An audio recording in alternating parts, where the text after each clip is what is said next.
Mensajes positivos. Continuamos con el capítulo eucarístico. Hoy vemos Juan 6, 52, 59. En aquel tiempo, los judíos se pusieron a discutir entre sí: ¿cómo puede ese darnos a comer su carne? Jesús les dijo: yo les aseguro, si no comen la carne del Hijo del Hombre y no beben su sangre, no podrán tener vida en ustedes.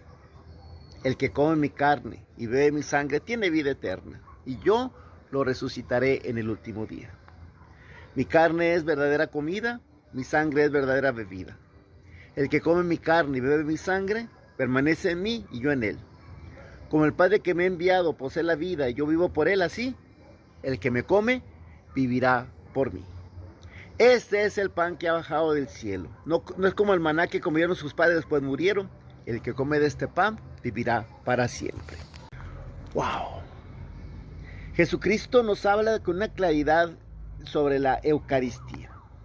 Nos dice cómo es su cuerpo y su sangre. Es un regalo muy grande que se nos da a todos nosotros, el que podamos recibir esa presencia. Es un invento maravilloso el que hizo Jesús. Dejar su presencia bendita en todas partes del mundo al mismo tiempo. Si se queda en su figura humana, pues eso no hubiera sido posible. Pero gracias a este maravilloso invento, Él está presente aquí. Ahorita están celebrando misa en China, en Rusia, en Japón, en donde quiera. Bueno, pues así está la presencia eucarística en todas partes del mundo. Mientras unos se van a dormir, en otra parte están despiertos. Aquí está oscureciendo, en otras partes está madrugando, en otras partes están celebrando la misa de tal hora. No hay momentos del día que en alguna parte del mundo no se esté celebrando la Eucaristía, haciendo presente a Jesús en medio de su pueblo. Y Jesús recalca mucho ese aspecto, que es su carne y su sangre. Como era un asunto muy delicado esto de la carne y la sangre de la cultura hebrea, Jesús lo fue introduciendo con pedagogía, poco a poquito. Diciendo primero que Él es el pan vivo bajado del cielo. Luego dice que Él es el pan de la vida, el pan que va a dar vida eterna. Y luego dice que el pan que van a comer es su carne. Finalmente dice: el que no come mi carne y no bebe mi sangre, no tendrá vida eterna. Entonces va presentando poco a poco eso y recalca muy fuerte: si no comen la carne del Hijo del Hombre, no beben su sangre, no podrán tener vida en ustedes. Y repite: el que come mi carne, bebe mi sangre, tiene vida eterna y yo lo resucitaré el último día. Y recalca: mi carne es verdadera comida, mi sangre es verdadera bebida. Y repite: el que come mi carne y bebe mi sangre, permanece en mí y yo en él. Como el Padre que me ha enviado posee la vida y yo vivo por él, así también el que me come vivirá por mí. Entonces vemos claramente que no es algo ambiguo. No es algo así como que, bueno, es que lo que quiso decir es que así, como si fuera un alimento. Algunos dicen que es así, como un signo, como un recuerdo, y no.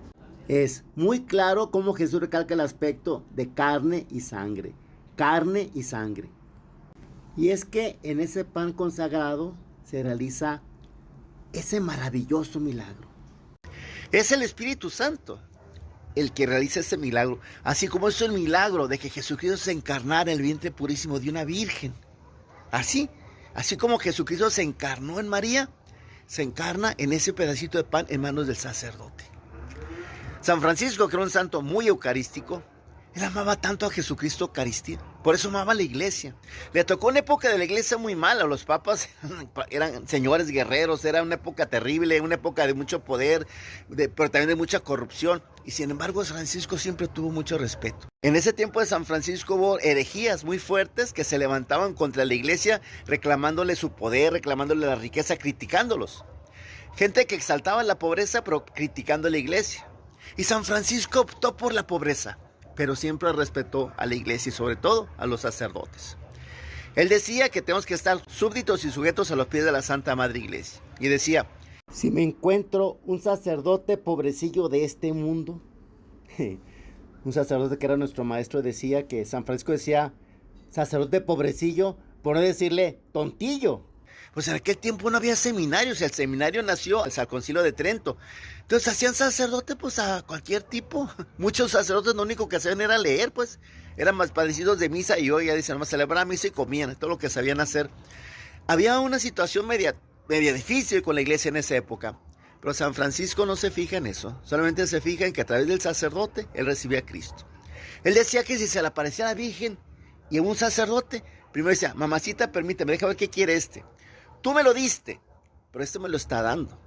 Y valoraba mucho, mucho el sacerdote. Él no quiso ser sacerdote porque sabía que un sacerdote tenía que ser tan pura como una gota purísima de agua. Y él tuvo que aceptar ser diácono para poder predicar el evangelio. Pero él siempre se sintió indigno de ser sacerdote, valorando tan hermoso sacramento de la Eucaristía. Valoraba mucho a la iglesia, sobre todo por la Eucaristía. Él decía que no tenía nada que envidiar a los apóstoles, que vieron el cuerpo de Cristo, sí, pero no su divinidad. Tan no se veía su divinidad que los judíos entregaron a Jesús para que lo crucificaran los romanos.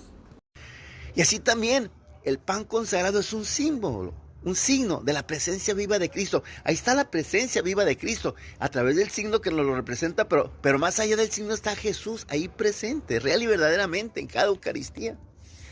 Una mujer en el Evangelio, una hemorroísa que tenía hace cuántos años sufriendo un flujo de sangre, con mucha fe se acercó a Jesús y tocó su manto. Y por tocar su manto, quedó sanada, por mucha fe. Cuando Jesucristo sintió eso, preguntó, ¿quién me ha tocado? San Pedro le dice, estás viendo cómo te apretujan por todos lados y tú preguntas, ¿quién me ha tocado? Él sabía lo que preguntaba, ¿quién me ha tocado con fe? Y esa mujer tuvo la fe suficiente para que con tocarlo de esa manera obtuviera su sanación. Solo tocó el manto. Imagínate tú y yo que podemos recibirlo en nuestro corazón, lo que podríamos obtener si comulgáramos con fe. Eso dice cuando hacemos las cosas por rutina, cuando lo más grande y lo más santo lo hacemos rutina. Qué triste que la Eucaristía muchas veces se hace una rutina. Qué bueno que en este día, a través de reflexionar sobre el capítulo 6 de San Juan, valoremos mucho más ese sacramento. Vuelve a leer otra vez ese capítulo. Todo el capítulo, léelo despacito. Recuerda sus partes, cómo Jesucristo empieza manifestando su poder al multiplicar el pan, al caminar sobre el agua. Cómo empieza con una pedagogía muy suavecita a empezar a representarse con el pan. Finalmente engarza el pan con la carne y con la sangre y con la vida eterna. Él engarza esas cosas, pues. Él es el pan de vida eterna que nos va a llevar al cielo. Yo lo resucitaré el último día. El que come mi carne y bebe mi sangre tendrá vida eterna. El que no come mi carne y no bebe mi sangre no tendrá vida eterna. Que sepamos pues valorar este día, este hermoso sacramento. Tarea. Darle otra leidita al capítulo 6 de San Juan. Despacito, queriendo desmeduzar lo que él nos dice para quedarnos con el mensaje que fuimos viendo en estos días en la liturgia. Aquí vamos viendo día a día lo que la liturgia nos presenta. Ya ven cómo la liturgia es buena maestra para que podamos conocer más la palabra de Dios y nuestra religión. Ayúdame a conocer más ese mensaje, que más gente pueda conocer la maravilla de la Eucaristía. Ayúdame, ese apostolado que es mío, haz lo tuyo. Que Dios nos conceda la gracia de no descuidar este hermoso sacramento. Y qué bueno que tenga la oportunidad de comulgar. Todas las veces que puedas comulgar y te puedas llenar de este poder que Cristo nos quiso ofrecer en ese sacramento, ojalá que no lo dejes, no lo desperdicies. Que sepamos valorar el tesoro que Jesucristo nos puso en este precioso sacramento. Mensajes positivos.